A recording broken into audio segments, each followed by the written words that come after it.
La plupart des phares méritent un détour sur la route. Certains valent un voyage. C'est le cas des phares de l'île d'Ouessant, dans le Finistère, que l'on atteint après une traversée parfois mouvementée au départ des ports de Brest et du Conquet. Je vous dirai quoi. Donc 11h moins le quart.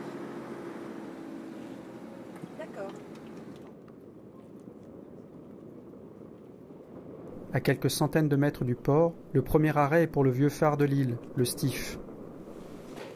Il a été construit à la fin du XVIIe siècle pour guider les navires vers Brest, un important port militaire.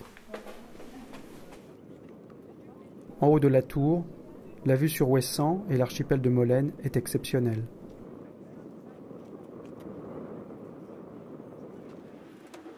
C'est bon? Bon, j'espère, hein, parce que sinon il est mal barré.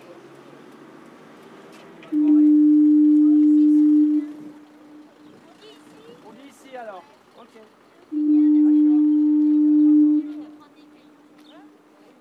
Le grand phare du Créache est situé à l'extrémité ouest de l'île, face à l'océan.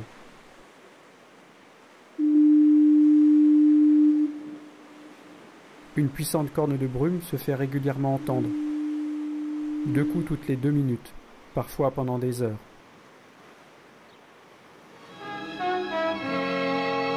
Tout autre est le rôle de Créache, phare de grand atterrissage. Pour un bateau qui vient du large, Créache d'Ouessant, c'est l'Europe. Il faut obligatoirement le reconnaître avant d'entrer en Manche. 300 000 grands navires doublent chaque année Ouessant, où se croisent les routes des mers du Nord à l'Atlantique Sud ou à la Méditerranée.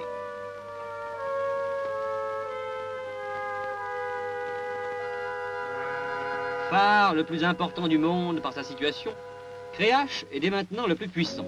Sa puissance va passer de 30 millions de bougies à 500 millions de bougies.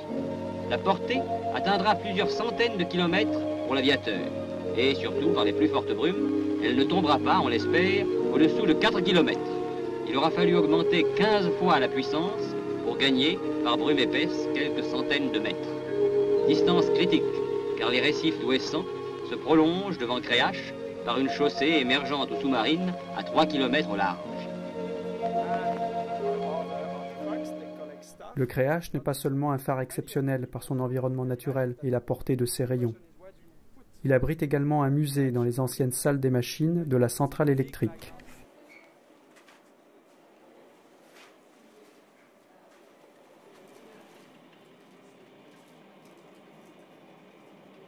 La grande salle du musée est plongée dans une semi-obscurité. De grandes optiques éclairent le visiteur. Il est prêt à entendre l'histoire des phares et de l'inventeur d'un nouveau système d'éclairage. Augustin Fresnel, physicien de génie, ingénieur du pavé de Paris. Fresnel, un des premiers organisateurs du service des phares et balises, est l'inventeur de la lentille à échelon, dont les profils sont calculés pour que les rayons émanant du foyer forment des faisceaux parallèles. Voici un des premiers appareils à panneaux de cristal muni d'un roulement sur galet. Ici, on a cherché à récupérer les rayons marginaux par des miroirs placés au-dessus et au-dessous des panneaux dioptriques. La collection exposée à Ouessant a été constituée à Paris par les ingénieurs du service des phares. Elle était présentée au Trocadéro dans un phare détruit en 1992.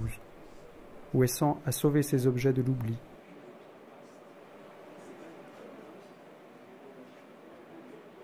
Les phares en mer et la vie de leurs gardiens intéressent beaucoup le grand public. 3 phares en mer entourent l'île d'Ouessant: Kéréon, Nividic et la Jument.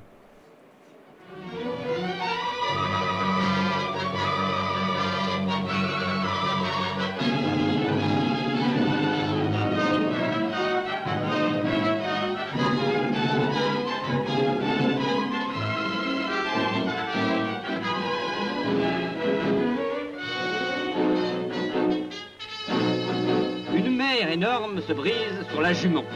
Dans ces parages, où se heurtent les eaux de la Manche et de l'Atlantique, le voisinage de la fosse d'Ouessant crée des remous sous-marins. Par temps calme, sans brise, des lames de fond qui secouent les navires. En 1916, un coup de mer ébranla la tour et fit sauter 50 kilos de mercure hors de la cuve. Fissuré, lézardé, le phare dut être évacué tout un hiver. Depuis, on a ceinturé la tour sur 18 mètres de haut d'un véritable corset en ciment armé. De plus, on exécute des forages à 30 mètres de profondeur où se placeront de gigantesques scellements en câble d'acier. La Jument sera rivée au roc.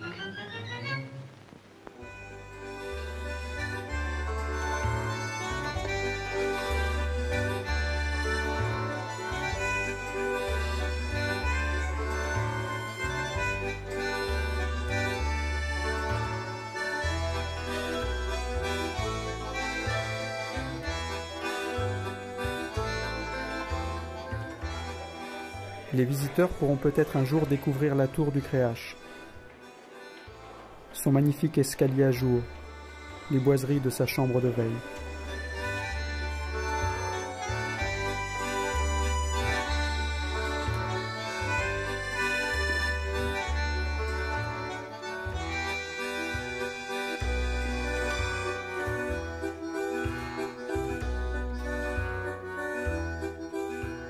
D'ores et déjà, ils peuvent rester une nuit à Ouessant et venir admirer les faisceaux qui illuminent l'île et la mer.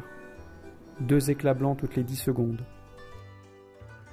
La lumière est le patrimoine le plus universel des phares.